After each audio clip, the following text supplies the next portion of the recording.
우리는 지금 마가복음을 통해서 계속 예수 그리스도가 누구이신지, 그리고 예수 그리스도께서 어떻게 우리의 복음이 되시는지를 지금 계속 우리가 살펴보고 있습니다. 몇 주 전에 우리 본인께서 자신이 산자의 하나님이다, 그리고 영생의 하나님이다라고 말씀하셨고요. 그리고 사랑이라는 어떤 최고의 계명으로 사는 자들로 저와 여러분들을 회복시키시기 위해서 하나님 또한 동시에 인간으로 오신 메시아다라고 말씀하셨습니다. 그리고 그 메시아 예수는 자기 자신을 털어내심으로 새로운 성전, 새로운 세상을 세우실 것이다 말씀하셨고, 그리고 지난주에 이를 위해서 제자들에게 성령을 약속하셨고, 그 일들을 새로운 성전, 새로운 세상을 가꾸는 일들을 감당하게 하신다는 말씀을 받습니다. 그리고 오늘 본문의 가르침의 핵심은 마침내 그 주님은 다시 오실 것이다 라는 거예요. 오늘의 본문의 핵심입니다. 주님은 다시 오실 것이다. 이 마가복음의 흐름을 이제 좀 보실 수 있죠. 어떻게 흘러가고 있는지. 이 하나님의 나라 역사가 정말로 저와 여러분들을 위한 복음이기를 바라고요. 또한 저와 여러분들의 어떤 이야기이기를 바랍니다. 오늘 주시는 말씀이 무엇인지 보겠는데요. 크게 두 파트로 나눠서 볼 수 있습니다. 먼저 14절부터 23절까지 예루살렘의 멸망을 예고하시는 주님의 말씀입니다. 예루살렘의 멸망을 예고하세요. 지금 14절부터 23절까지 이 문단은 19절을 보니까요, 하나님께서 창조하신 이래로 이런 환란이 없었고 앞으로도 앞으로도 없을 만큼 엄청난 일이 벌어질 거라고 말씀을 하세요. 굉장히 힘든 말씀을 하신 거예요. 힘든 내용이 적혀져 있어요. 그래서 해석하기 참 애매한 예언이기도 해요.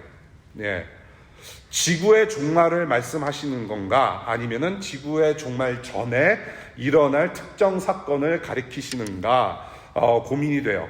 그런데 오늘 주님께서 이 본문 속에서 말씀하시는 그 명령형 어떤 동사들을 보면요, 이렇죠. 도망가라, 숨어라, 돌아서지 마라, 겨울에 일어나지 않도록 기도하여라, 가짜 메시아 믿지 말라, 조심하라 등의 말씀을 하셨어요. 자, 세상이 종말이 닥쳐지면, 세상에 종말이 오고 세상에 끝날이 오면 도망가거나 숨거나 기도를 하거나 돌아서거나 그것이 다 필요가 있겠습니까? 그렇지 않아요? 하나님께서 세상을 다 뒤집어 엎으시는 일이 될 텐데, 도망가거나 기도하거나 믿지 말라 조심해라 라는 말과 경고가 이렇게 it's not gonna work. 왜냐면 다 뒤집어질 것이기 때문에. 그래서 이 문단의 말씀, 이 지금 멸망을 예고하는 말씀은 예루살렘 멸망, 어떤 종말 전에, 세상이 끝나기 전에 일어날 어떤 특정 사건을 말씀하시는 게 아닐까라고 보는 것입니다. 주님께서 이미 성전이 파괴될 거라고 지난주에 말씀하셨고요. 그와 연결해서 이런 환란을 예고하시는 거구나라고 우리가 좀 보면 좋겠어요. 실제로 이 사건이 있었습니다. 오늘 보면 14절부터 23절까지 읽으신 이러한 엄청난 사태가 이미 역사적으로 실제로 2000년 전에 일어났는데, 주님께서 십자가에서 죽으시고 부활하시고 그 다음에 하늘로 승천하시고 난 후 주후 70년에 로마 제국이 예루살렘을 포위하고 완전히 박살낸 사건이 있었어요. 성전도 그때 파괴가 된 거예요. 파괴가 됐는데 그 당시에 엄청나게 끔찍한 일들이 있었다고 요세푸스라는 사람과 여러 가지 그런 고대 문헌을 통해서 증거를 하고 있어요. 실제로 여러분들이 지금 간단하게만 설명이 돼서 잘은 모르겠지만, 실제로 여러분들이 지금 읽으신 14절부터 23절까지의 그런 엄청난 일들이 실제로 벌어졌다는 거예요. 포위를 당합니다. 예루살렘이 포위를 당해요. 로마 제국의 군대로부터 포위를 당하는데, 포위를 당하니까 먹을 것이 없는 거예요. 먹을 것이 없어서 자식을 잡아먹고, 동족끼리 밥그릇 가지고 서로 먹겠다고 싸우고 치고받고 죽이고 했던 역사가 있었대요. 예루살렘 성 안에서. 그래서 로마 군대 손에 죽은 사람들보다 서로 동족끼리 죽여서 발생한 사망자가 훨씬 더 많았다라는 증거가 있어요. 엄청난 사건이죠. 동족 상잔의 비극이 예루살렘 성 안에서 일어나고 있었다라는 거예요. 엄청나게 큰 어려움이죠. 엄청나게 큰 비극이에요. 이것은 엄청나게 무서운 일이죠. 그것을 우리 주님께서 예고를 하셨다라는 것입니다. 이 본문 속에서. 예. 그래서 그 당시에 이제 이렇게 어려운 상황이 펼쳐지니까 이제 우후죽순 누가 나타나요? 예언자들, 그리고 내가 너희들을 구원할 메시아다, 그리스도라는 사람이 나타나게 됐다라는 거예요. 실제로 그런 사람들이 이 AD 70년경에 많이 나타났대요. 세상이 힘들면 힘들수록 자기가 구원자고 메시아다라고 선포하면서 나타나는 아주 나쁜 예언자들, 나쁜 적그리스도들이 나타나는 거죠. 예. 그런 현상들을 우리가 지금도 많이 볼 수 있어요. 예. 그래서 그런 거짓 예언자들과 여러 가지 사이비들이 많이 나타나는데, 이러한 비극이 실제로 일어났었고 주님은 그 환란을 미리 예고하셨다는 것을 오늘 본문에서 보게 됩니다. 이런 일이 언제 일어났는가, 언제 이런 일이 벌어졌는가 보니까 14절 보겠습니다. 14절에 좀 이해하기 애매한 좀 어려운 말들이 있어요. 황폐하게 하는 가증스러운 물건이 서지 못할 곳에 선 것을 보거든 이런 환란이 있을 것이다 라고 경고하시는데요. 지금 이 황폐하게 하는 가증스러운 물건이 서지 못할 곳에 선 것을 본다. 황폐하게 하는 가증스러운 물건. 그리고 개역개정에서는 멸망에 가증한 것이라고 기록하고 있거든요. Abomination of Desolation이라는 거죠. 이게 역사적으로, 신학적으로 도대체 황폐하게 가증스럽게 하는 이 물건이 도대체 무엇인지 역사적으로나 신학적으로나 이게 확실치 않아요. 이게 도대체 무슨 말을 하고 있는 건지. 그런데 이미 다니엘서에서 이걸 가지고 이미 예언한 바도 있어요. 근데 이것을 예언한 이 가증스럽고 황폐하게 하는 것이 무엇인지에 관련돼서 그 다니엘서 말씀을 보니까 거룩한 성전에서 드리는 거룩한 희생 제사가 중단이 된 사건을 가리켜서 바로 황폐하게 하는 가증스러운 물건이 서지 말아야 될 곳에 섰다라고 표현을 했다라는 것을 보게 돼요. 네, 우상숭배를 했다는 말이에요. 우상숭배. 거룩한 성전에 거룩하신 하나님을 향하여서 거룩한 희생제물을 바침으로 거룩하게 예배를 드려야 하는데 우상을 숭배했다. 그래서 실제적으로 어떤 일이 있었냐면, 하나님을 예배하는 희생제물이 놓여져야 될, 정말로 하나님의 그런 어떤 거룩하심, 그 임재를 드러내야 할 그곳에 실제로 돼지를 잡아서 돼지를 잡아서 이방신을 숭배한 역사적 사건들이 계속 있었다고 그래요. 이 당시에 그 더러운 것들이 잊지 말아야 할 성전 안에 그런 더러운 것들이 널브러졌다. 그때 바로 이런 환란이 있을 것이다 라고 예고를 하셨다는 거예요. 그러니 지금 이스라엘인들의 입장에서는 서지 못할 곳에 서 있는 황폐하게 하는 가증스러운 것들이라고 표현할 수밖에 없는 거예요. 성전 안에 지금 우상숭배라고 했다. 성전 안에, 하나님의 거룩하신 성전 안에서 이렇게 더러운 일을 행한다. 성전이라는 말도 꺼내기 힘들 정도로 하나님 섬기는 민족에게 있어서는 굉장한 치욕적인 사건임을 알게 되는 거예요. 어떻게 이런 일이 벌어질 수 있는가? 이런 환란을 주님은 미리 말하여 둔다라고 하시면서 예고를 하세요. 거룩한 성전 안에 더러운 일이 발생할 때 엄청나게 큰 환란을 겪게 될 것이다. 그것이 바로 14절부터 23절까지의 내용이에요. 자, 두 번째, 24절부터 27절까지 우리 주님의 재림을 예고하세요. Second coming of the Christ. 주님께서 다시 오신다라는 것을 예고하세요. 어떤 내용인가 봤더니 전체 우주가 크게 흔들릴 것이다. 그리고 그때 바로 인자 자신 주님께서 다시 오실 거다라고 예고를 하세요. 자, 이 문단 또한 애매해요. 예. 왜 애매한가? 14절과 25절을 보니까 무슨 일이 벌어집니까? 우주가 흔들려요. 어떻게? 해가 어두워지고 달이 빛을 내지 않고 별들이 하늘에서 떨어지고 하늘의 세력들이 흔들릴 것이다. 제가 엊그저께 제가 카톡으로 단톡방에다가 오늘 밤 달이 너무 아름답다. 혹시 보신 분들 계세요?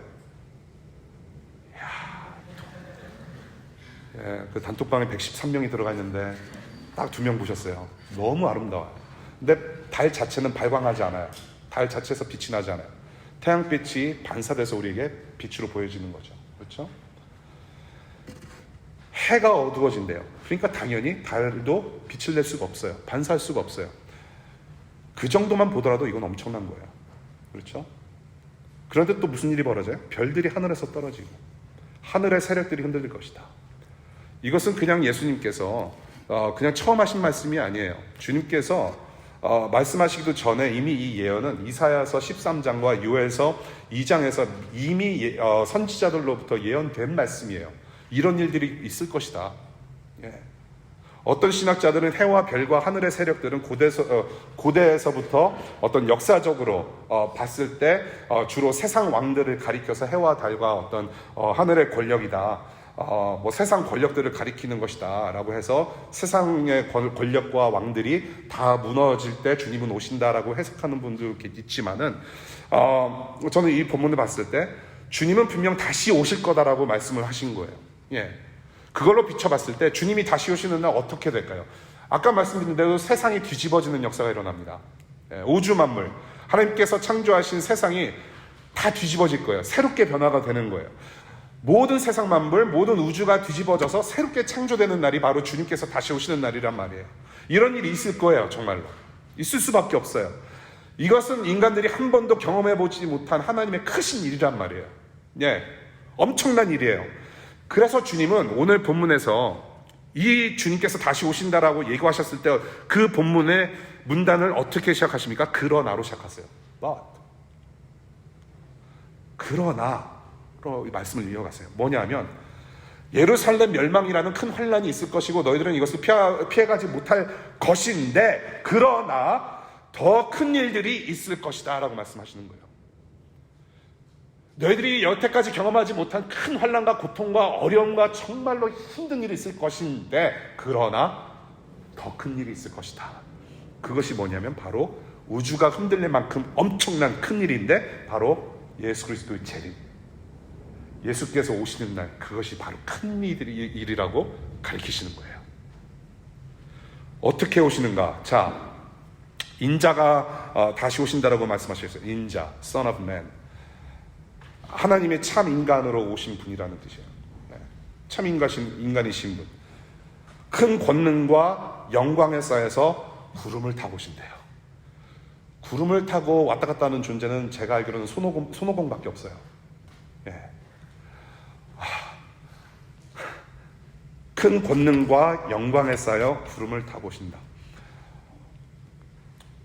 상상의 나라를 좀 펼쳐보면 좋겠어요.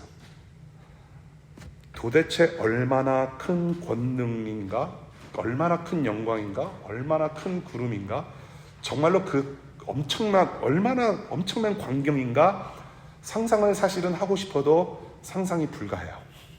예. 왜? 이런 일은 우리가 경험해보지 못했기 때문에.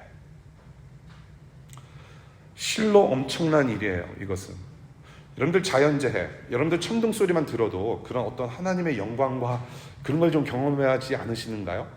예. 막 번개치고, 예. 검은 먹구름이 확 휩싸여 오면서 이 천둥 소리, 야 이거는 정말로 IMAX 영화관에서도 느끼지 못하는 그런 소리 있잖아요. You know that sound. 뭐 요세미티, 그랜드 캐년, 와우, 뭐 태풍, 뭐 와우 놀랄 만큼 어떤 경험한 그 모든 것들을 다 동원해서 상상을 한들 이것들을 훨씬 더 넘어서는 어떤 광경이 우리 눈앞에 펼쳐질 거란 말이에요. 큰 권능과 영광과 구름으로 다시 오실 주님, 그것을 뭐라 그래요? 우리가 볼 거래요. 우리 눈으로, 저와 여러분들의 눈으로 직접 볼 것인데 27절 볼게요. 그때에 그는 천사들을 보내어 땅끝에서 하늘끝까지 사방에서 선택된 사람들을 모을 것이다. 무슨 말이에요? 땅 위의 사람들, 땅 아래 사람들, 땅 위에 있는 모든 성도들, 땅 아래에 있는 모든 성도들, saints above, saints below. 모든 성도들, 예수 그리스도를 따르고 믿음 있는 모든 선조들, 모든 백성들이 이 하나님의 다시 오심, 예수 그리스도의 다시 오심의 영광을 볼 것이다 라고 예고하세요. 그때 예수 그리스도를 닮아가는 저와 여러분들의 구원이 완성되는 날이에요. 그날이 바로 하나님 나라가 완성되는 날이에요. 예. 그 영광에 참여시키신다라는 하나님의 주님의 약속을 오늘 본문 속에서 발견하게 돼요. 예. 다시 오실 것이다. 우리가 그 영광을 볼 것이다.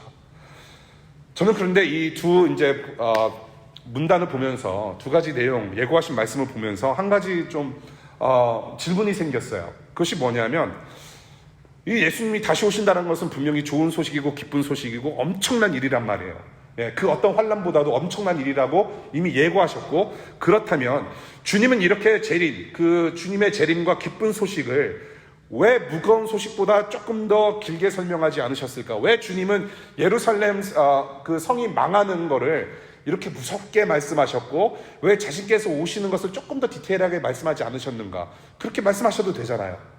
도대체 구름으로 다시 오시는 게 무엇인지, 도대체 권위와 영광에 쌓여서 오시는 것이 무엇인지 조금만 더 디테일하게 말씀하시면 그래도 우리가 조금 더 상상의 나래를 펼치는데 가이드라인이 될 수 있잖아요. 예. 그렇잖아요. 이제 뭐 아바타 이제 시퀄이 나오잖아요. 영화 아바타라는 그 고대 영화가 있었어요. 처음으로 3D 영화로 만들어진. 근데 그게 2편이 나와요. 예, Way of Water라는 부제로. 그러니까 그런 영화들을 보고 이제 뭐 SF 영화를 보면은 이게 엄청나잖아요. 우리가 경험하지 못하고 그려보지 못한 것들을 영화를 통해서 많이 보게 되잖아요. 예. 그러면서 우리가 좀 이렇게 상상을 좀 할 수 있고, 그렇게 조금이라도 뭔가 좀 던져주시면 좀 와닿잖아요. 야, 이렇게 오실 거구나. 그래도 조금 더 와닿아요. 그런데 주님은 그런 설명을 삼가하세요. 왜 마가는 예루살렘이 환난당할 것이라는 관련 예언을 이렇게 길게 기록했으면서 왜 다시 오실 주님의 과연은 왜 마가는 이렇게 짧게 썼을까? 저는 그것이 궁금했어요. 아니, 예수님이 이 땅에 다시 오는데, 그래서 저와 여러분들이 본다는데, 그런 질문이 들었어요. 근데 창세기 1장을 좀 생각해 보게 됩니다. 창세기 1장에 무슨 내용이 있어요? 창세기 1장 무슨 내용입니까? come on. 매해 1월 1일에 보는 말씀이잖아요. 성경 일독하겠다고 작심하고 보는 본문이 창세기 1장 1절. 뭐예요? 창조 이야기란 말이에요. 하나님께서 천지를 창조하세요.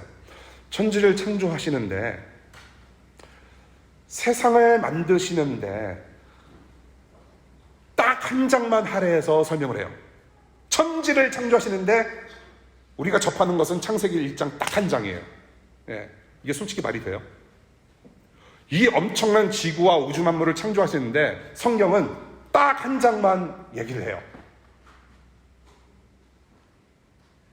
창조 사건에 대해서 그렇게 할 말이 없나? 이게 얼마나 흥미진진한 이야기인데 왜 이렇게 쓸 게 없었는가? 예, 좀 더 길게 쓰면 더 멋있잖아요.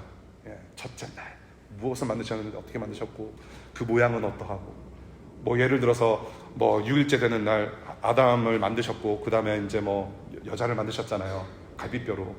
그때 아담의 몸에서 갈비뼈를 빼낼 때 어떤 그런 아주 거룩하고 신기로운 순간을 조금 더 표현하시면 더 멋있었잖아요. 근데 창세의 주님께서, 하나님께서, 창조자님께서 창조하신 그 사건을 딱 한 장만 할애해서 설명을 하고 있어요. 이 1장에서, 창세기 1장에서 반복되는 단어가 있는데 가장 많이 반복된 단어가 하나님이라는 단어예요. 창조하신 분은 그 어느 누구도 아니고 우상도 아니고 그 당시 우상도 아니고 하나님이다. 이 창세기가 쓰여질 당시에 엄청나게 우상들이 많았는데 그런 우상들이 아니라 바로 창조주 하나님이란 분이 만드셨다라고 강조를 하고 있고요. 두 번째로 반복되는 단어가 뭐냐면 하나님이 보시기에 좋았더라라는 거예요. 보시기에 좋은 거예요. 창조주께서 세상을 만드셨는데 보시기 좋은 거예요. 하나님이 창조하시면서 보시기에 좋은 세상이니까 더 이상 설명이 필요 없다라는 거죠. 창세기 1장이 짧은 이유는 하나님이 보시기에 좋으면 된 거예요. That's it. 모든 영광과 모든 행복과 모든 기쁨과 모든 생명이 넘치는 그 나라가 더 이상 설명이 필요 없다라는 거예요. 이처럼 주님께서 큰 영광과 권위와 영광으로 다시 오신다는데 무슨 설명이 더 필요 있겠어요? 세상이 새롭게 다시 창조돼요. 주님이 다시 오시는 그날, 모든 영광과 기쁨과 행복과 생명이 넘치는 그 나라가 이루어지는 날인데 뭐 더 설명이 필요 있겠는가? 네. 다시 오실 주님 한 분이면 그 어떤 설명도 필요 없다라는 것을 좀 배우게 돼요. 주님이 다시 오실 거다. 그것이 바로 오늘 본문의 핵심이에요. 그래서 이 두 예고의 말씀을 좀 정리를 하자면 이렇게 정리할 수 있을 거예요. 예루살렘이 파괴돼서 큰 고통이 있을 것이지만 우주 만물이 뒤집어질 때 주님은 다시 오신다. 민족의 큰 사건을 확대하셔서 우주적인 큰 사건을 가리키시는데 민족이 큰 아픔을 당하지만은 이제 이 세상이 하나님의 복을 누릴 때가 반드시 올 것이다 라고 말씀하시는 거죠. 제자들에게는 상당히 두렵고 무서운 말씀일 거예요. 아니, 예루살렘이 그렇게 힘든 일을 당해? 너무나도 무서운 거예요. 너무나도 두려워요. 그렇지만 절망과 비극 뒤에는 반드시 소망과 구원이 있다라고 주님은 말씀하세요. 그 소망과 구원, 바로 주님의 재림, 저와 여러분들의 구원의 완성, 하나님 나라의 완성, 그것을 약속하시는 말씀. 그래서 첫 번째, 여러분들께 권면드리고 싶은 말씀, 정말로 중요한 우리에게, 여러분에게 오늘 이 세상 가운데 들려주시는 복음의 말씀은 바로 예수님이 다시 오신다라는 거예요. 다시 오신다. 죄인으로 영원 형벌을 받아야 마땅한 저와 여러분들을 살려내시고 죄를 사해주셔서 자녀로 구원하신 그분이 다시 오신다라고 약속의 말씀을 하세요. 이것은 정말 우리에게 필요한 기쁨의 소식입니다. 이것은 주님이 다시 오시는 그 모든 환난과 고통과 저와 여러분들이 겪고 있는 모든 어려움들 또한 공포는 사라지고 오직 영원한 참 기쁨과 참 행복만 있을 하나님 나라가 곧 완성될 것이다 라고 약속하세요. 이것이 우리에게 기쁨의 소식이에요. 복음이에요. 근데 저와 여러분들은 이런 오늘 본문에서 말하고 있는 어떤 크고 무서운 환난을 우리는 지나지 않아요. 그렇죠? 여러분들 뭐 배고파서 스스로 뭐 이렇게 배고파가지고 룸메이트를 잡아먹는다든지 그런 일 없잖아요. 그렇죠? 뭐 산으로 도망가거나 그런 환난을 우리는 겪고 있지 않아요. 그러나 각자 나름대로의 어떤 여러 가지 시험을 우리가 지나가고 있고 역경을 겪고 있고 어려움을 겪고 있고 외로움도 겪고 있고 벗어나고픈 힘든 상황들이 있어요. 그리고 앞으로도 더 힘들고 어렵고 무서운 일이 있을 수 있어요. 그렇죠? You never know what's gonna happen. 그렇죠? 저는 이 코로나 팬데믹 시대를 지나면서 초창기에 가장 먼저 들었던 생각이 뭐였냐면 우리 아이들이, 우리 지금 아기들 많잖아요. 이 아이들, 우리 후세대들이 살아갈 시대에는 더 엄청나고 무서운 일들이 더 있을 거라는 생각이 들더라고요. 그것이 더 무서운 거예요, 사실은. 마스크를 껴도 사람들이 죽어나가는 세상. 정말로 이 세상 의학계에서도 발견할 수 없는 어떤 해결책이 없는 그런 엄청난 시련도 분명히 있을 거라는 생각이 좀 들더라고요. 앞으로 힘들 거예요. 더 큰 일들이 있을 수 있어요. 우리 세대뿐만이 아니라 앞으로 올라오는 세대들, 지금 자라가는 우리 어린 세대들한테 더 큰 일이 있을 수 있어요. 오늘 본문을 보세요. 주님은요, 편하게 살 것을 약속하지 않으셨어요. 우리 주님은 이 세상에서 편하게 너희들이 안녕하면서 살 것이다라고 예고하신 적이 없으셨어요. 분명히 어려운 일들이 있을 거라고 말씀하세요. 주님 오실 때까지 분명 이 세대와 다음 세대는 힘든 일이 있을 거라고 말씀을 하시는 거죠. 그리고 지금 세상 저편에는 정말로 이 환난처럼 힘들게 살아가고 계시는 분들이 너무너무 많아요. 하루하루 공포와 정말로 두려움에 사로잡혀서 생명을 가까스로 부지하시는 분들이 참 많단 말이에요. 이 어지러운 세상, 저와 여러분들 모두는 여전히 죽음을 맛보고 있어요. 앞으로도 그럴 거예요. 힘든 일은 분명히 있을 거예요. 저와 여러분들이 감당하지 못할 여러 가지 일들이 있을 거예요. 그렇지만 주님께서 오늘 본문을 통해서 다시 오실 거다. 그 다시 오실 예수를 사모하고 고대하고 기다리면서 힘을 얻는 저와 여러분들 되실 수 있기를 바라요. 그것이 우리에게 필요한 복음의 신앙이라고 저는 생각이 돼요. 이 예수 한 분이면 우리를 데리러 다시 오신다라는 사실이 정말로 우리 모두에게 기쁜 소식이 되었으면 좋겠습니다. 그것이 오늘 여러분들에게 들려주시는 복음이에요. 자, 두 번째, 그런데 정말로 그래요? 지금 이 다시 오실 주님, 우리가 이런 죽음의 세상을 겪어가면서 다시 오실 주님이 우리에게는 복음입니다라고 제가 지금 외쳤는데 정말로 기쁘세요? 정말로 그러한 날을 좀 점검해 봤으면 좋겠어요. 여러분들 스스로. 지금 아무런 감흥이 없단 말이에요. 저 사람 지금 뻔한 얘기를 하고 있다. 그냥 본문만 읽어도 주님 다시 오신다더라. 그 얘기하고 있네? 솔직히 다시 오실 주님보다 더 신나는 일을 갈망하고 있지 않으세요? 그렇지 않아요? 감흥이 없잖아요. 뭔가 익사이먼이 없잖아요. 예. 더 신나는, 주님이 오시는 것보다 더 신나는 일을 욕망하고 그것을 추구하면서 살고 있지는 않은지 좀 자기 점검을 할 필요가 있다고 저는 생각을 해요. 이 본문을 가지고 다시 오실 주님, 그 복음을 가지고. 세상은 이 예수 그리스도께서 중심에 계시든 안 계시든 간에 성탄절을 열광해요.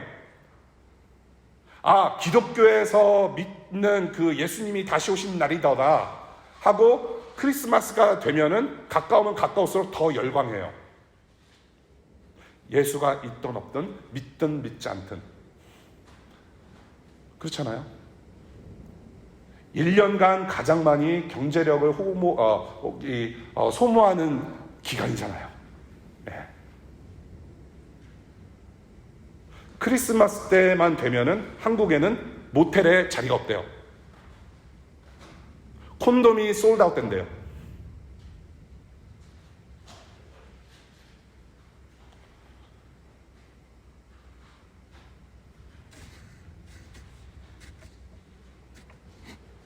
연말이 오기도 전에 이미 이렇게 들뜨고 흥분하는데 우리도 같이 휩쓸려서 흥분하고 앞으로 성탄 지나면 또 무슨 이벤트가 있고 무슨 이벤트가 있고 나의 신남을 채워줄 만한, 나의 욕망을 채워줄 만한 그 무엇을 향해서 기대하고 갈망하고 그날이 빨리 왔으면 좋겠고 상상만 해도 너무나도 익사이트하고 흥분이 되고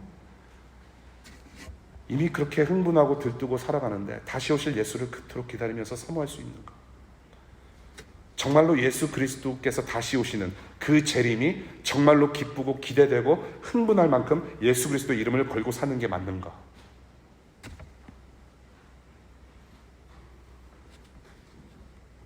우리가 자기 점검을 좀 하면 좋겠어요. 오늘. 복음이 되기 위해서는 우리가 분명히 회개해야 할 삶의 모습, 마음의 구석들이 저는 있어야 된다고 봐요. 레리 크랩이라는 분이 이런 말씀을 하세요. 주님이 약속하신 하늘나라의 기쁨을 기다릴 생각이 전혀 없는 그리스도인은 격렬하게 치솟는 욕망을 지금 당장 충족시켜 행복을 만끽하는 일에 중독되어 있다. 그들은 지독할 정도로 자기 자신에게 중독되어 있고 그래서 자신이 갈망에 맞지 않는 행복감을 주겠다고 손짓하는 유혹에 저항할 힘이 없다라고 말해요. 다시 한번 말씀드릴게요. 주님이 약속하신 하늘나라의 기쁨을 기다릴 생각이 전혀 없는 그리스도인은 격렬하게 치솟는 욕망을 지금 당장 충족시켜 행복을 만끽하는 일에 중독되어 있다. 그들은 지독할 정도로 자기 자신에게 중독되어 있고 그래서 자신이 갈망에 맞지 않는 행복감을 주겠다고 손짓하는 유혹에 저항할 힘이 하나도 없다라고 얘기해요. 자기 자신에게 중독된 지금 나의 쾌락, 나의 욕망을 채워줄 그 무엇을 향해서 지금도 발빠르게 움직이고 있는 것이 바로 저와 여러분들의 본성이라는 얘기예요. 그래서 다시 오실 예수님은 눈에 보이지 않는 거예요. 그래서 당장 내 욕망을 분출하고 기쁨을 만끽한 그 무엇을 향해서 계속 뛰어가기 때문에 이거는 새로운 일이 아니에요. 아담과 하와 때부터 일어난 일이에요. 자기 중독. 먹음직도 하고 보암직도 하고 자기 중독이 시작이 된 거예요. 그리고 그 모든 인간사의 중심은 나를 중심에서 돌아가는 거예요. 내가 왕이기 때문에. 이 문제를 주님 다시 오시기 전에 반드시 해결해야 돼요. 다음 주 본문은 주님 오시는 날은 아무도 모른다 해요. 그것이 핵심이에요. 언제 어떻게 오실지 몰라요. 저와 여러분들이 가지고 있는 자기 중독, 정말로 예수 그리스도를 갈망하는 마음보다 다른 마음이 더 크다 하면 이 문제를 해결해야 된다고 봐요. 해결해야 돼요. 창세기 1장에 하나님께서 원하셨던 바 그대로 지어졌으니 창조하신 모든 것이 보기시기 좋았어요. 그런데 세상이라는 성전이 원하지 않으시는 것들로, 원하지 않는 것들로 다 변질이 돼서 모두가 다 황폐하고 가증스러운 세상이 되어버린 거예요. 우리 존재 자체를 하나님이 거하시는 성전이 되기 위해서는, 우리 안에 하나님께서 거하시기 위해서는 우리 안에, 저와 여러분들 안에 잠식하고 있는 황폐하고 가증스러운 그런 욕망들이 제거되고 그 자리에 예수 그리스도께서 계셔야 돼요. 예수 그리스도께서 그 자리에 계셔야만 그때 비로소 보시기에 좋은 새로운 창조, 생명의 참 기쁨, 참 행복을 누릴 수가 있는 거예요. 저와 여러분들 안에 예수께서 계셔야만 그 예수만을 더욱더 갈망하는 마음이 생겨요. 예수님이 여러분들 마음에 없다면, 여러분들의 생각이 없다면, 여러분들의 삶 속에 예수라는 분이 없다면 갈망할 필요 없잖아요. 못하러 기다려요. 여러분들 꼴리 있는 대로 살면 되는데, 여러분들 욕망 쫓아가면 되는 거예요. 주님은 반드시 오신다고 약속하십니다.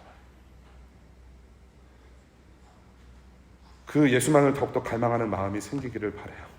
주님을 눈으로 확인하고 직접 대면하는 날, 정말로 얼마나 영광스럽고 감격스러웠는지 여러분들 상상해 봤으면 좋겠어요. 저는 누차 가끔가다 말씀드리지만, 저는 17살 때 돌아가신 아버지가 너무 그리워요.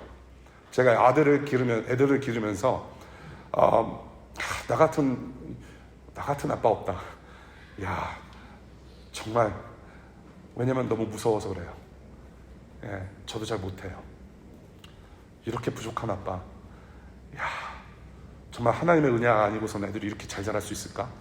어떻게 나 같은 사람을 아빠로 하나님께서 두셨을까? 너무나도 무서워요. 그래서 아빠 생각이 너무 나요.